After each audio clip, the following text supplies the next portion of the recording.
O que é transtorno de ansiedade? Transtorno de ansiedade são condições que a gente chama de ansiedade disfuncional ou ansiedade patológica. Transtornos de ansiedade.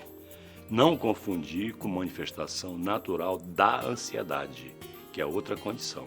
Os transtornos de ansiedade em geral são disfunções graves, incomodam muitas pessoas, provocam uma desadaptação psicológica e social muito grande. As pessoas ficam desarticuladas em si mesmas e com relação aos outros, e tem diferentes formas clínicas desses transtornos. As fobias, transtornos de ansiedade generalizada, doenças do pânico, transtorno de estresse pós-traumático, por exemplo, são condições médicas, clínicas, às voltas com os chamados transtornos de ansiedade. É um conjunto enorme de problemas que, só para você ter uma ideia, no Brasil, nós somos hoje detentores do país maior do mundo dos casos clínicos de transtorno de ansiedade. Então, o Brasil, teoricamente, seria um país ansioso, por natureza. Assim como nós temos o segundo grande lugar no mundo, lamentavelmente, de portadores de depressão.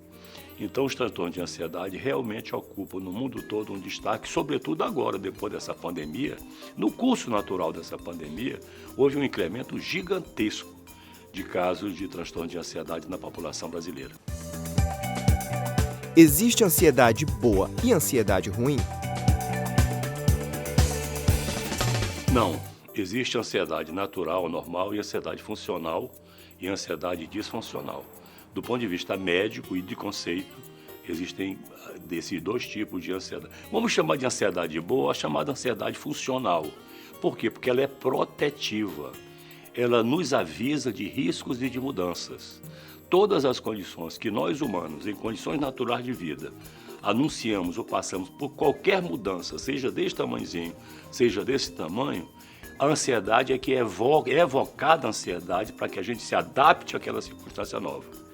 Então isso é vital, é uma coisa divina, Deus que nos deu isso. Isso é uma resposta endógena, natural, humana, não tem nada de doença nisso. É um mecanismo de adaptação, a gente chama mecanismo de adaptação neurofuncional, tanto às circunstâncias internas a mim mesmo, quanto às circunstâncias externas a mim mesmo, certo? Agora, o que acontece? Quando existe uma disfuncionalidade nesse padrão natural de adaptação, você está diante das chamadas disfunções da ansiedade. Essas disfunções merecerão certamente tratamento. Quais os principais sintomas da ansiedade? Nós temos assim três grandes grupos. O grupo dos sintomas físicos da ansiedade, taquicardias, mãos e pés frios, sensação de sufocamento, a pessoa acha que vai perder o fôlego, vai desmaiar, sensação de desmaio, de insegurança, mãos e pés frios, tremores difusos das extremidades, seja superiores ou inferiores, dificuldades respiratórias, sensação de cansaço persistente e permanente. Quer dizer, um conjunto enorme de sintomas físicos relacionadas à disfunção da ansiedade. Nós temos as chamadas sensações psicológicas dessa disfunção, que vem o medo, sobretudo o medo inexplicável e generalizado, uma insegurança profunda em tudo que a pessoa faz, ela se sente receiosa de fazê-lo, e uma expectativa de que alguma coisa ruim possa acontecer. Esses três sintomas dizem respeito mais à parte da psicológica, a parte psicodinâmica da personalidade. E o terceiro aspecto dessa questão é justamente o aspecto relacional ou social. As pessoas portadoras de transtorno de ansiedade, em geral, se retraem, ficam recluídos, não se dão mais. O que faziam antes, normalmente, passa a não fazê-lo, porque se sentem inseguras, se sentem insatisfeitas, infelizes, tristes, porque não conseguem se adaptar adequadamente a nada do que fazem. Então, é uma espécie de ruptura das relações sociais naquele momento do transtorno da ansiedade.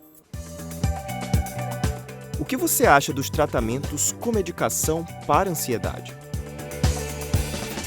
Os medicamentos utilizados para o controle da ansiedade hoje no mundo todo são absolutamente efetivos.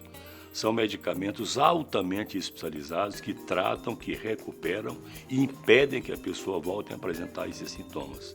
São medicamentos, em geral, da linha dos antidepressores e dos ansiolíticos que são utilizados adequadamente para controlar essas disfunções.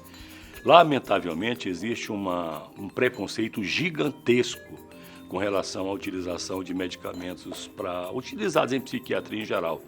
São enormes e tem muitas pessoas que deveriam ser tratadas de forma correta e adequada ou não fazem, justamente baseado nesse tipo de preconceito, que acham que vão ficar viciados, vão ficar dependentes, que esses remédios prejudicam, vão gerar doenças tais e tais, coisa que é um mito, que são inverdades, que são preconceitos.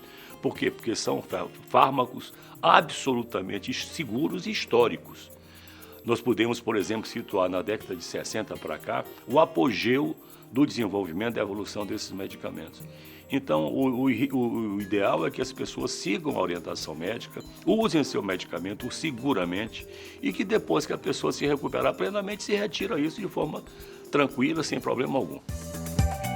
Meu filho de 5 anos pode ter ansiedade? Devo procurar um psiquiatra ou um psicólogo para ele? O transtorno de ansiedade pode acontecer em qualquer época da vida, em crianças, em adolescentes, em iniciantes da vida adulta, em pessoas com certa idade, na terceira idade, etc. Quer dizer, não há idade própria. Existe, do ponto de vista epidemiológico, predominantes. Isto é, os transtornos de ansiedade acontecem mais predominantemente em adultos do que em crianças. Mas crianças de 1, 2, 3, 4, 5 anos podem ser portadores desse tipo de transtorno. Em havendo indicação médica, vá tratar. Comece a tratar desde cedo para que não haja problemas posteriores.